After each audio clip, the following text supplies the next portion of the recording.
আজি আমি বিভিন্ন প্ৰতিযোগিতামূলক পৰীক্ষাত ক্যালেন্ডাৰৰ ওপৰত অহা কিছুমান কোৱেশ্চন আলোচনা কৰিম। আপোনালোকে যদি আমাৰ চেনেল প্ৰিজাম ক্লাसेस পাঠশালা সাবস্ক্ৰাইব কৰা নাই সাবস্ক্ৰাইব কৰিব পাৰে আৰু ভিডিঅ'টো ভাল লাগিলে শ্বেয়াৰ কৰিব পাৰে আৰু আপোনালোকৰ মতামতবোৰ কমেন্টৰ সহায়ত জনাব পাৰে।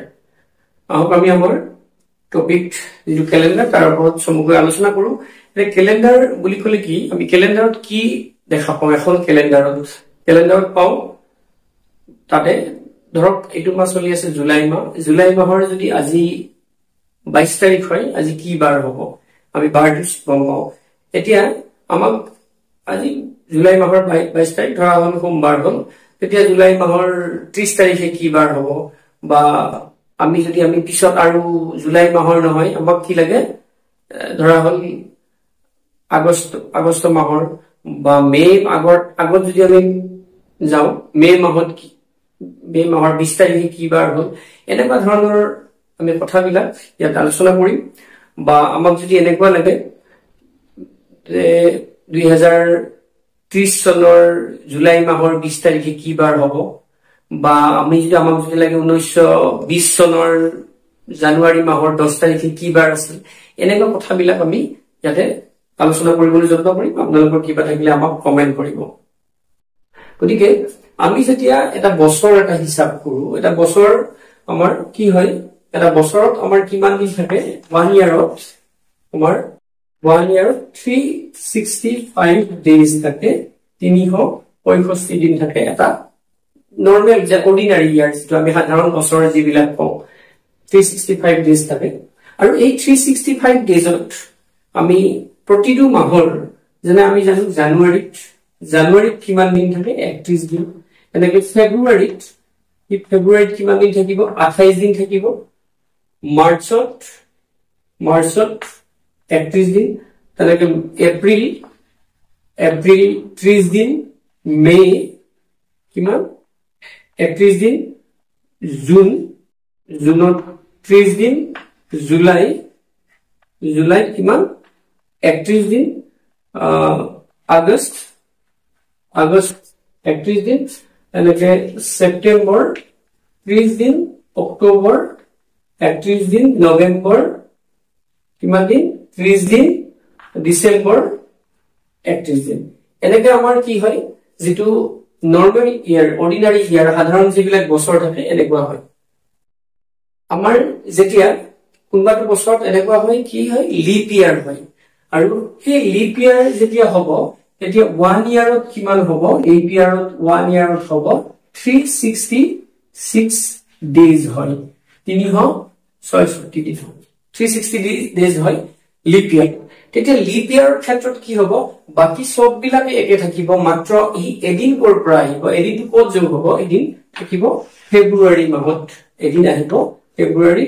এনে 28 দিন লিপ ইয়াৰ হলে ফেব্ৰুৱাৰীটো আমাৰ কি হয় স্পেস কি হ'ব? ফেব্ৰুৱাৰীটো 29 দিন হ'ব। তাৰ মানে যে আমাৰ এক্সট্ৰা অতিৰিক্ত যি এদিন থাকিল এই ফেব্ৰুৱাৰী মাহত এই অতিৰিক্ত দিনটো আহিব, মানে 29 দিন হ'ব। আৰু বাকি বিলাক সব বিলাক একে থাকিব। আমাৰ বাকি জানুৱাৰী মাৰ্চ এপ্ৰিল গোটেইখিনি যেনেকৈ আছে তেনেকৈ থাকিব, মাত্ৰ আমাৰ ফেব্ৰুৱাৰীৰ লগত কি হ'ব? এদিন যোগ হ'ব। এইটো হ'ল লিপ ইয়াৰ। এতিয়া আমি লিপ ইয়াৰ কেনেকৈ উলিয়াম সেইটো কথা চাওঁ। গতিকে লিপ ইয়াৰ উলিয়াব লাগিলে আমি যিবিলাক সাধাৰণ বছৰ আছে, সাধাৰণ বছৰ মানে আমাৰ যিবিলাক আমি কি সেঞ্চুৰী যিবিলাক নহয়, শেষৰ ফালে সেঞ্চুৰী মানে একদম আমি ক'ব লাগিলে শেষৰ ফালে য'ত শূন্য নাথাকে, দুটা শূন্য নাথাকে, শূন্য মানে দুটা শূন্য য'ত নাথাকে, সেইবিলাকক আমি কিহেৰে হৰণ কৰিম? 4ৰে হৰণ কৰিম।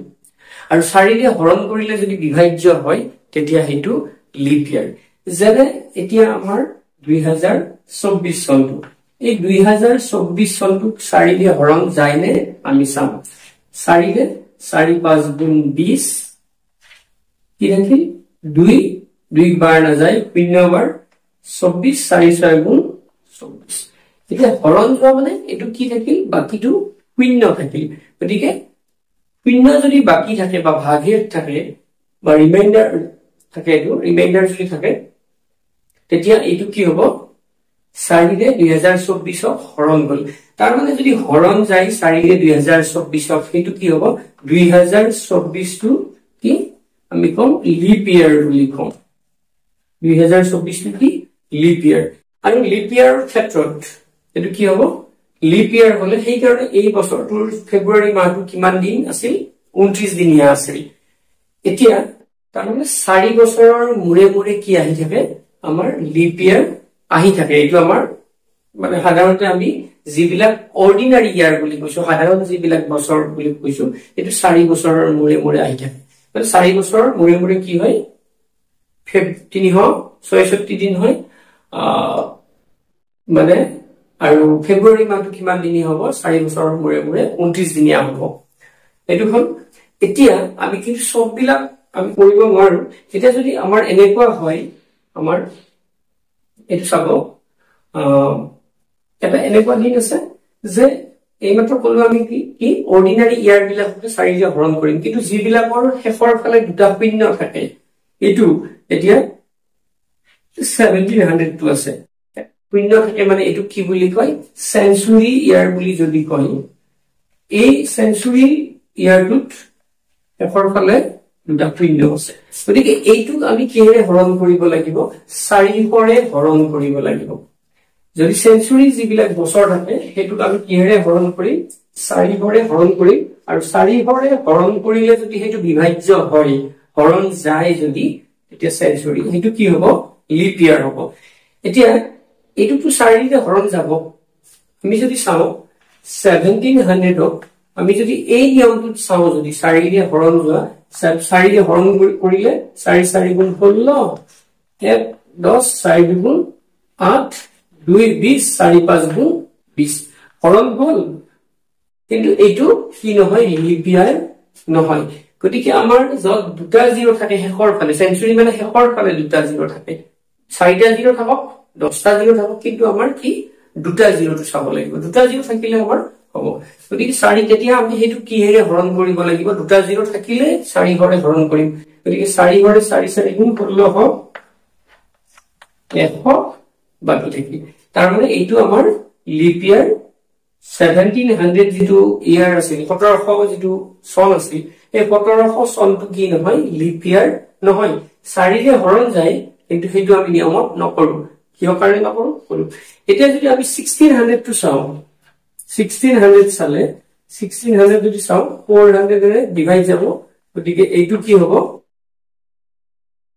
ৰিমাইন্ডাৰ 0 মানে ভাগশেষ বা বাকি শূন্য গতিকে এইটোৰ কি হ'ব 1600 টো এটা লিপ ইয়াৰ মানে তাৰ ফেব্ৰুৱাৰী মাহৰ বছৰটো 366 দিন 366 ডেজ আৰু ফেব্ৰুৱাৰী মাহটো হেতু তেতিয়া হ'ব 29 দিনিয়া হ'ব এইখিনি নিশ্চয় বুজি পাইছে গতিকে আমি লিপ ইয়াৰটো প্ৰথম কোৱা হ'ল লিপ ইয়াৰটো আমি কেনেকে উলিয়াম কোনটো বছৰ লিপ ইয়াৰ হ'ব কোনটো লিপ ইয়াৰ নহব হেতু আমি এই ধৰণৰ উলিয়াব পাৰো এতিয়া আমি চাম এটা আজি কিমান তাৰিখ আজি ধৰা হ'ল 22 তাৰিখ জুলাই 22 তাৰিখ 22 জুলাই এটা জুলাই যদি 22 তাৰিখ হয় এই 22 তাৰিখ এতিয়া এসপ্তাহ পিছত কিমান তাৰিখ মানে কি বাৰ হ'ব জুলাই 22 তাৰিখ আজি কি বাৰ মানডে হ'ল এতিয়া এসপ্তাহ পিছত বা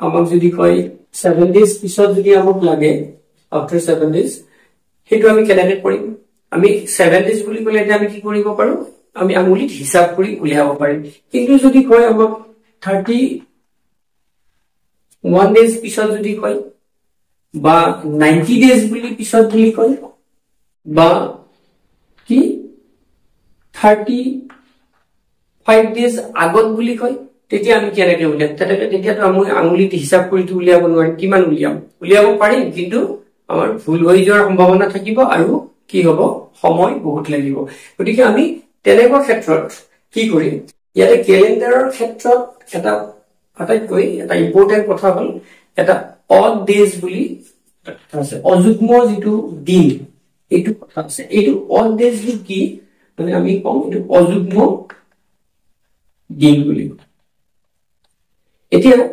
আজি যদি কি হয় সোমবাৰ হয় আজি মানডে নেক্সট এটি যে 7 দিন পিছত সোমবাৰ আজি কি তাৰিখ 7 দিন পিছত এটো 22 তাৰিখ 7 দিন পিছত কি হ'ব আমাৰ এটো মানডে টিউজডে যদি চাও ওয়েডনেসডে থাৰ্সডে ফ্ৰাইডে স্যাটাৰডে আৰু সানডে এতিয়া এই 7 দিন পিছত আমাৰ কি হ'ব আমি যদি আজি 22 তাৰিখে বা আমাৰ আজি 22 তাৰিখ এটো হ'ল দেখি 7 দিন পিছত বুলি কও আমাৰ এদিন পিছত আজি সোমবাৰ হলে এদিন পিছত মঙ্গলবাৰ দুদিন পিছত তিনিদিন পিছত চাৰিদিন পিছত পাঁচদিন পিছত ছয়দিন পিছত আৰু 7 দিন পিছত একদিন দুইদিন তিনিদিন চাৰিদিন পাঁচদিন ছয়দিন 7 দিন তাৰ মানে আমাৰ কি হয় 7 দিন পিছত এটো কথা মন কৰিব 7 দিন পিছত আমাৰ জিবাৰ আছিল আজি জিবাৰ আৰু 7 দিন পিছত একেবাৰে হ'ব আজিৰ পৰা আমি যদি আজি সোমবাৰ বুলি ধৰো আজিৰ পৰা 7 দিন পিছত কি হ'ব সোমবাৰে হ'ব গতিকে ইয়াতে আমাৰ 7 দিন পিছত আমাৰ এই দিনটো যদি কওঁ আমি 7 দিন সেই দিনটোক কেইদিন পিছত বুলি কোৱা আছে সেই দিনটোক আমি 7 দিন কিহেৰে হৰণ কৰিম 7ৰে হৰণ কৰিম 7ৰে হৰণ কৰিলে 7 1 গুণ 7 শূন্য ইয়াতে বাকি কি থাকিল শূন্য থাকিল ভাগে শূন্য থাকিল ৰিমাইন্ডাৰ শূন্য থাকিল গতিকে এইটো কব অড ডেজ বুলি কব এইটো কি বুলি কব অড ডেজ মানে অযুগ্মকে থকা দিন গতিকে এটি আজি যদি কি হয় আজি সোমবাৰ হয় আজি সোমবাৰৰ লগত আমি অযুগ্ম দিনটো পিছত যদি হয় আমাৰ যেতিয়া ইমান দিন পিছত বুলি কব যদি আফটাৰ হয় হলে আমি কি কৰিম প্লাস কৰিম এড কৰিম আফটাৰ প্লাস কৰিম যোগ কৰিম কি যোগ কৰিম এই যেটো ভাগহেড আছে অড ডেজ বুলি যেটো কৈছো সেই অড ডেজটো যোগ কৰিম সোমবাৰৰ লগত যদি একদিন যোগ কৰো সৰি শূন্য দিন আমি যোগ কৰো কি হ'ব সোমবাৰে পাম সোমবাৰৰ লগত শূন্য দিন যোগ কৰিলে কি পাম সোমবাৰে পাম তাৰ মানে আমি কি কৰিছো শূন্য দিন যোগ কৰা মানে সোমবাৰে পাম 7 দিন পিছত আৰু একেবাৰে হ'ব এতিয়া যদি আমি এটো কওঁ যে 14 দিন পিছত বুলি আকৌ মন কৰিব পিছত হলে যোগ কৰিম আৰু আগত হলে আগৰ দিন কিমান আগৰ যদি হয় এটো আমি বিয়োগ কৰিম সাবট্ৰাক্ট কৰিম বিয়োগ কৰিম এখিনিকে নিশ্চয় বুজি পাইছে এতিয়া আমাৰ এই দিনটো যদি 7 দিন নহয় এটা অড ডেজৰ কথাটো আমাৰ গোটেই ক্যালেন্ডাৰৰ আমাৰ যেদিনটা থাকিব গোটেই অড ডেজটো মূল লৈহে আমি হেতু বেস কৰি লৈহে আমি সব বিলাক কৰিম অড ডেজটো আমাক লাগিবই ইম্পৰ্টেন্ট গতিকে আপোনালোকে নিশ্চয় অড ডেজটো বুজি পালে এতিয়া আমি চাও এটা বেলেগ না যে আজি যদি সোমবাৰ হয় 31 দিন পিছত suppose our question to like today is Monday আমি যদি কও what will be the day after 31 days দেখলে আমাৰ হেতু কি বাৰ হ'ব আজি যদি সোমবাৰ হয় 31 দিন পিছত কি বাৰ হ'ব আমি হেতু যদি চাও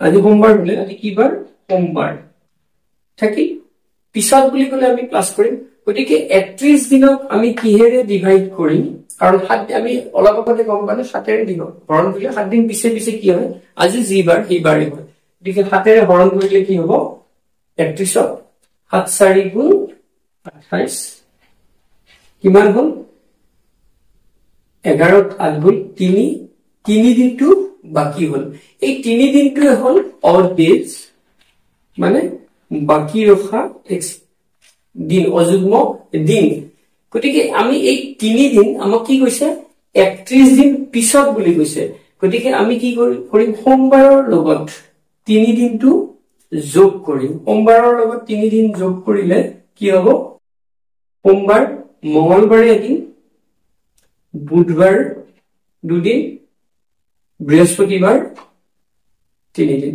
তাহলে সোমবাৰ লগত যদি আমি কি যোগ কৰো 3 দিন যোগ কৰো, যদি সোমবার হয়, মঙ্গলবার হল, টিউজডে এদিন হল, ওয়েডনেসডে 2 দিন হল, থার্সডে 3 দিন হল। গতিকে 3 দিন পিছত কি হব থার্সডে হব, মানে বৃহস্পতিবার হব 3 দিন পিছত। গতিকে আমি কি কৰিম এই যোগ কৰিম, কিয় 3 দিনটো যোগ কৰিছো, কি যোগ কৰিম অড ডেজ যোগ কৰিম, আৰু 3 দিনটো যোগ আমি কিয় কৰিম যদি পিছত যদি উলিয়াব লাগে আমি সেইটো যোগ কৰিম। এইখিনিলৈকে নিশ্চয় বুজি পাইছে। এতিয়া যদি আমাৰ এই কোৱেশ্চনটো আমি কি কৰো, আমি ধৰি ললো আজি যদি সোমবাৰ হয়, আমি সোমবাৰ বুলি ধৰি লৈছো, আজি যদি টুডে ইজ মানডে, আজি যদি সোমবার হয়, then what will be the day before আমি 30 days 30 দিন আগত কি ডে আছিল, যদি বাকি ডে কিমান কি দিন হ'ব 30 দিন আগত আমি যদি একটু চাও, গতিকে এইটো কি কৰিম আমি 30 একদম 30 কিহেৰে হৰণ কৰি আমি সব 7ৰে হৰণ কৰিব লাগিব। 7ৰে হৰণ কৰিলে 7 4 গুণ 28 কি থাকিল 2 দিন থাকিল 2 থাকিল। গতিকে অড ডেজ কি এইটো হল অড ডেজ 2 ডেজ। গতিকে অড ডেজ আমি কি কৰিলো যে মানডেৰ পৰা আমি কি কৰিম 2 দিন বিয়োগ কৰিম। 2 দিন যদি বিয়োগ কৰো মানডেৰ একদিন আগত কি হ'ব, মানডেৰ একদিন আগত বিয়োগ কৰা মানে আগত আমি যাম, একদিন আগত সানডে হৈছে আৰু একদিন আগত স্যাটাৰডে হৈছে, গতিকে এইটো কি হ'ব স্যাটাৰডে হ'ব। মানে আজি যদি সোমবার হয় 30 দিন আগত কি হ'ব, আগত সেই দিনটো কি আছিল স্যাটাৰডে আছিল। গতিকে আপোনালোকে নিশ্চয় বুজি পালে কি অড ডেজ অযুগ্ম দিনৰ কথা নিশ্চয় বুজি পালে। আৰু আমি কি আগত দিন আৰু আগত হলে কি কৰিব লাগিব বিয়োগ কৰিব লাগিব অড ডেজটো, আৰু পিছত হলে অড ডেজটো যোগ কৰিব লাগিব। আজিলৈ আমি ইমানতে সামৰিছো, ধন্যবাদ।